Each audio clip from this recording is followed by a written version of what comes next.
నీవయ్యా, స్తోత్రాలయ్యా, నా దైవము నీవయ్యా. శుభోదయం.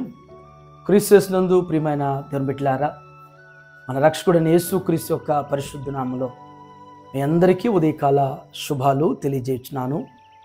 దేవుని యొక్క కృపను బట్టి ఈ వీక్ అంతా కూడా దేవుడు మన పనుల్లో, మన ప్రయాణాల్లో, మన బాధ్యతల్లో ఆయన మనం విన్నంటుండి ఆయన కాపుదల మనకు అనుగ్రహించి ఈ వీకెండ్లో మరి ఉదయకాల సమయంలో దేవుని యొక్క స్వరం వినగలిగినటువంటి వారుగా, దేవునికి మన పట్ల ఉన్నటువంటి ప్రణాళిక, మన పట్ల ఆయన వాగ్దానాలు స్థిరపరిచేటువంటి రీతులు ఈ ఉదయం దేవుని యొక్క వాక్యాన్ని జ్ఞాపకం చేసుకోగలిగినటువంటి భాగ్యాన్ని దేవుడు మనకు దయచేసినందుకు మనం ఎంతగానో దేవునికి కృతజ్ఞమై ఉన్నాము.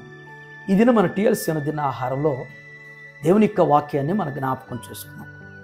యెషయా గ్రంథం 54వ అధ్యాయం 12వ వచనాన్ని మనం జ్ఞాపకం చేసుకున్నాం.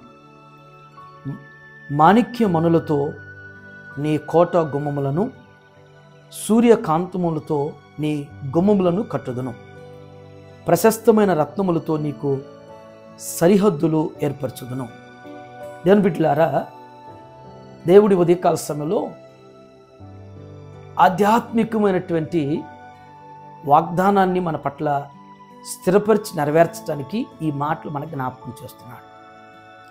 ఆనాడు మన పితరులైనటువంటి ఇశ్రాయేలీయుల పక్షాన దేవుడు ఏ రీతిగా కార్యాలు చేశాడో, ఏ రీతిగా వారిని మరి ఐగుప్తు నుంచి పాలు తేనెలు ప్రవహించే కనాను దేశాన్ని, కనాను ప్రాంతాన్ని తీసుకొచ్చినప్పుడు మరి కనానులో ఇంతకు మునుపున్నటువంటి 7 జనాంగాల్ని ఆయన వారిని తోలివేసేసి కనాను ప్రాంతాన్ని మన పితరులైనటువంటి ఇశ్రాయేలీయులకి పాలు తేనెలు ప్రవహించే దేశాన్ని దేవుడు స్వాస్థ్యంగా ఇచ్చాడు. దేవుడు మాట తప్పనటువంటి వాడు. దేవుని కార్యాలు కొంచెం ఆలస్యమవుతేమో కానీ అవి జరగకుండా పోయేటువంటివి కాదు.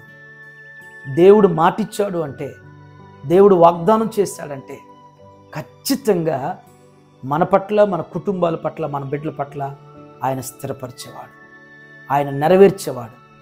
దావీదుకి వాగ్దానం చేశాడు దేవుడు. మరి ఈనాటికి కూడా ఇజ్రాయెల్ దేశంలో మరి యోధా వంశం నుంచి వచ్చినటువంటి వారే, యూదులైనటువంటి వారే ఈనాటికి కూడా ఇజ్రాయెల్ దేశాన్ని రూల్ చేయగలుగుతున్నారంటే మరి దేవుడు ఆయన మాట, ఆయన వాగ్దానాన్ని ఏ రీతిగా నెరవేరుస్తాడనే దానికి మరి ఇజ్రాయెల్ దేశమే నిదర్శనం. ఈ భాగంలో చివరి ఉన్నటువంటి ఒక మాట ఉంది. ఆ మాట ద్వారా ఈ ఉదయం దేవుడు మనకి జ్ఞాపకం చేస్తున్నాడు. ప్రశస్తమైన రత్నములతో నీకు సరిహద్దులు ఏర్పరచుదును అంటున్నాడు. ప్రశస్తమైనటువంటి రత్నాలు, ప్రశస్తమైనవి అంటే కల్తీ లేనటువంటివి, వాటికి కల్తీ కలపటానికి కూడా అవకాశం లేనటువంటి స్వచ్ఛమైనటువంటి రత్నాలు అనేటువంటిది జ్ఞాపకం. అంటే దీని భావం ఏంటంటే, ప్రశస్తమైనటువంటి రత్నాలు అంటే మనం ఏదో మణులు, మాణిక్యాలు వెళ్ళగలిగినటువంటి అవేవో అవని చెప్పేసి డైమండ్స్ లేక మరొక అనేటువంటి అని కాదు. కానీ ప్రశస్తమైనటువంటి రత్నాలతో నీకు సరిహద్దు ఏర్పరచుదును అంటే ఆత్మఫలాలు. ఇంతకంటే ప్రశస్తమైనటువంటివి మరొకటి లేవు. అవేంటో మనకు తెలుసు. ప్రేమ, సమాధానం, సంతోషం, దీర్ఘశాంతం, దయాళత్వం, మంచితనం, ఇవన్నీ కూడా ప్రశస్తమైనటువంటి రత్నాలు. వీటికి మించినటువంటివి మానవ జీవితాలు ఈ లోకంలో దేవుడు అనుగ్రహించేటువంటి ప్రశస్తమైనవి ఇంకేమున్నాయి? దేవుడు మనకిచ్చేటువంటి ఆయన సమాధానం కావచ్చు, ఆయన మనకు అనుగ్రహించేటువంటి సంతోషం కావచ్చు, మరి ప్రేమ కావచ్చు, ఇవన్నీ కూడా మనకి సరిహద్దుల్లాగా, మనకి, మన కుటుంబాలకు, మన బిడ్డలకి, మనం ఉండేటువంటి, మనం నివసించేటువంటి పరిసరాల్లో, మనం పనిచేసేటువంటి ఆ స్థలాల్లో దేవుడు మనకి సమాధానమైనటువంటి సరిహద్దును ఏర్పాటు చేశాడు. సంతోషమైనటువంటి సరిహద్దును దేవుడు ఏర్పాటు చేశాడు. మంచితనం, మనం వెళ్ళేటువంటి, మనం నివాసం చేసేటువంటి మనుషులు మన ఎడల మంచిగా వ్యవహరిస్తున్నప్పుడు మరి వారు ఎవరో మనకు తెలియదు.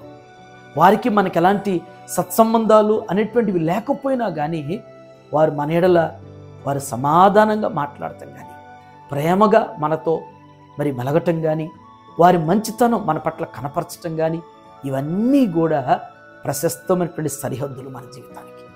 దేవుడు మరి ఉదయకాల సమయంలో ఈ వీకెండ్లో మన జ్ఞాపకం చేస్తున్నమాట.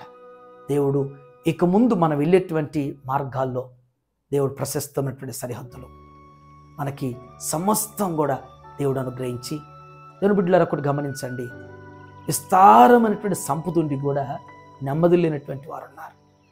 ఎంతో గొప్ప స్థాయిలో మంచి ఉద్యోగంలో ఉంటారు, వారి జీవితానికి సంతోషం ఉండదు, నెమ్మది ఉండదు, ప్రేమ ఉండదు, మంచితనం అనేటువంటిది వారు పొందలేకపోతుంటారు. ఇన్నుండి ఉపయోగం ఏంటి? ఐశ్వర్యం ఉండి, అధికారం ఉండి, ఆధిక్యతలు ఉండి, అన్నీ ఉండి కూడా ఉండాల్సినటువంటివి లేకపోతే అంతకంటే దరిద్రత మరొకటి ఉండదు. వాటన్నిటికంటే కూడా ప్రభు అనుగ్రహించేటువంటి ప్రేమ, సంతోషం, సమాధానం, ఈ మంచితనం, ఈ దయాలత్వం అనేటువంటి ఈ సరిహద్దుల్లో మనం ఉండటం అనేటువంటిది ఇంతకంటే దీవెనకరమైన జీవితం మరొకటి ఉండదు. అటు రీతిగా ఈ ఉదయకాల సమయంలో మనందరి జీవితాల్లో, మన కుటుంబాల్లో దేవుడు ఆయన ప్రశస్తమైనటువంటి రత్నాలతో స్థిరపరిచి మహిమ పొందనుగాక. ఆమేన్. దేవరని దీవెనలు ధారాళముగను వీరలపై బాగుగా వేగమెదిగ నిమ్ము పావన యేసుని భారగను. ప్రార్థన చేసుకుందాం. మా మంచి కాపురమైనటువంటి మా యేసు ప్రభువా, మీకు వందనాలు చెల్లిస్తున్నాం ప్రభువా. ఈ ఉదయం ప్రభువా, మా పితరుల పట్ల ఏ రీతిగా నా తండ్రి మీ ప్రణాళికలు, మీ వాగ్దానాలు అయ్యా మీ లేఖనానుసారంగా ఏ రీతిగా స్థిరపరిచి నెరవేర్చారో మా పట్ల కూడా నా తండ్రి ఆ విధంగా చేయబోస్తున్నందుకు మీకు వందనాలు చెల్లిస్తున్నాం ప్రభువా. దేవా, ప్రశస్తమైనటువంటి రత్నములతో నీకు సరిహద్దులను నిర్మిస్తాను జ్ఞాపకం చేసినట్లుగా నా తండ్రి ఈ ఉదయం ప్రభువా అతి విలువైనటువంటి వాటిని ప్రభువా అయ్యా శ్రేష్టమైనటువంటి ఆత్మ ఫలాలతో మా సరిహద్దులు మీరు సమాధానపరచబోతున్నందుకు, బలపరచబోతున్నందుకు, నెమ్మదిపరచబోతున్నందుకు మీకు వందనాలు చెల్లిస్తున్నాను. ఎవరి జీవితంలో అయ్యా, ఎవరి కుటుంబాల్లో నా ప్రభు సమాధానం, అలజడి, ఆందోళన, ఆవేదన అయ్యా, నెమ్మది లేనటువంటి పరిస్థితులు ప్రభు మా జీవితాలకు దేవ నిత్యం నా తండ్రి ఎన్నో రకాలైనటువంటి ఒడిదుడుకులు దేవ ఎప్పుడు ఎలాంటి దుర్వార్త వినాలన్నటువంటి పరిస్థితుల్లో మేము ఉంటున్న సమయంలో ప్రభు ఏ ఉదయం అయినా శ్రేష్టమైనటువంటి మీ మాట ద్వారా మమ్మల్ని ధైర్యపరిచినందుకు, మమ్మల్ని బలపరిచినందుకు, మమ్మల్ని సమాధానపరిచినందుకు వందనాలు చెల్లిస్తున్నా తండ్రి. ఏ ఉదయం TLC అనుదిన ఆహారం చూస్తున్న ప్రతి బిడ్డ జీవితంలో మీ లేఖనాన్ని స్థిరపరిచి నెరవేర్చిన మీ కార్యాలు జరిగించమని యేసు నామములో ఈ ప్రార్థన మీకు సమర్పించున్నాను తండ్రి. Amen. God bless you all.